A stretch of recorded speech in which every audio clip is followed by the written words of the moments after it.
So we're in Module 5, Unit 4, and we're just going to look here at how best to summarise the project outline, which is to be the subject of agreement among the partners, and on the basis of which each partner will seek authorisation from his hierarchy to be able to continue to finalise a project proposal. Now, we're going to introduce to you a very simple but a very powerful tool which comes directly from the ProActor project development method. Now, it's a tool that we call the project planning matrix, and it means that it's a matrix on which you set out the project plan. You've already seen many elements of this as we've explained the overall logic of project development, and we would suggest that by the end of stage 2 you should be able to complete it relatively fully, and it gives a single clear picture on an A4 page of what you're proposing in the project. So it's the kind of thing you could submit to your chief executive along with a note explaining the key benefits and costs of the project, and on that basis your chief executive should be able to make a rapid and hopefully probably positive decision and give you the go-ahead to develop the project further.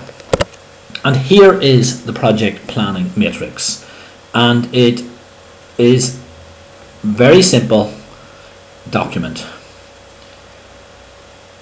On the left hand side we will put in the results of the project. The results understood as benefits for particular beneficiaries or target groups, people who benefit from the project.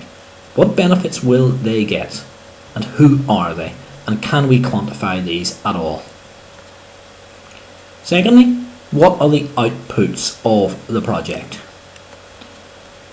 What will be produced directly by the project?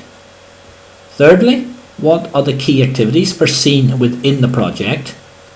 And fourthly, what are the key inputs, especially in terms of budgets, rough estimates at this point, and maybe we can make these correspond to the key activities. What's the total budgets? The budget as foreseen, roughly. Are there any other inputs, for example labour in kind or any other intellectual property which each partner will provide to the project or whatever. Now, objectives. In our experience, people find objectives difficult to formulate. We would suggest an objective in the English language should always begin with the word to. The objective is to do something, to achieve something, to enable something. That's a very simple bit of advice, but if you try to keep to it, then you'll avoid explaining objectives as in fact activities. And the objectives of the project, a little bit of advice on that. Different projects speak of different levels of objective, and different programs speak of different levels of objective. You don't want to be too dogmatic here. We would suggest each project should have 2 objectives at least, but no more than 4. Absolutely no more. And of those objectives, one can maybe try to refer a little bit more to the results, and one can try to refer a little bit more to the outputs. In other words, one will be achieved if the project delivers what it promises, and one will be achieved if the project creates the capacity to enable the results that it promises. If you put it in that way, you should have no difficulty. A lot of theory about objectives, frankly, is a lot of nonsense. There's no need to be more precise and more dogmatic. What is important, of course, is that the objective of the project corresponds to the objective of the program to which you're going to submit the project for funding. So if you write the objective of the program in, that will allow you to at least see some degree of correlation. And you should be clear also on the project applicants and the partners, and put them in the right hand box. Now, of course, when you do this, you can test the coherence. The inputs will finance the activities, which logically should lead to the outputs, which are produced directly by the project, which logically enable the the results and provide benefits for target groups or beneficiaries. And if all that happens, then logically the objectives of the project are met, and if you design it well, the objectives of the project should be consistent with the objectives of the program. Finally, partners and applicant, lead partner, promoter, whatever the term, should be clear, and there should be some idea of the rough budgets. You can try to relate the inputs and to activities, to outputs and results by grouping them.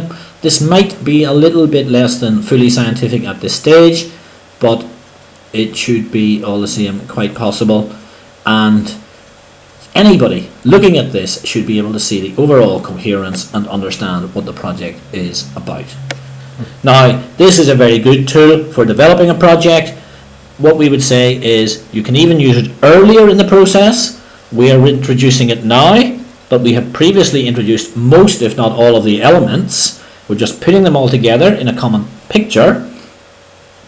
In our experience, people use this very effectively, but they should never, in our view, and this is very important to say, this is not a tool that is designed to be filled out normally in one go. It is filled out through a progression of steps. According to the PAPD methodology in this program, you will have taken those steps. So for you, this should not be a great mystery. In practice, you would have all the elements in a real situation to fill this out. What we see happens very often is people take this matrix or similarities to it and they just start filling it out from zero. Now that is a completely and totally erroneous, mistaken and wasteful way to work. By contrast, this tool, if you want to use it earlier in the planning, you can.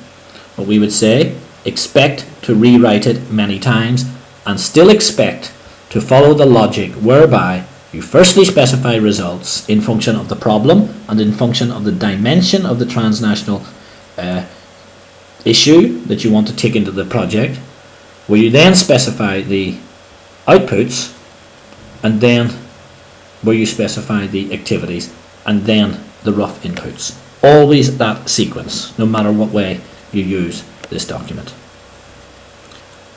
So this is a powerful tool, and if this can be worked out coherently, then we are in the business. We have a good project outline, and in the case of a transnational project, of most of them, the way is completely clear to elaborate a little bit further, finalize, and then submit.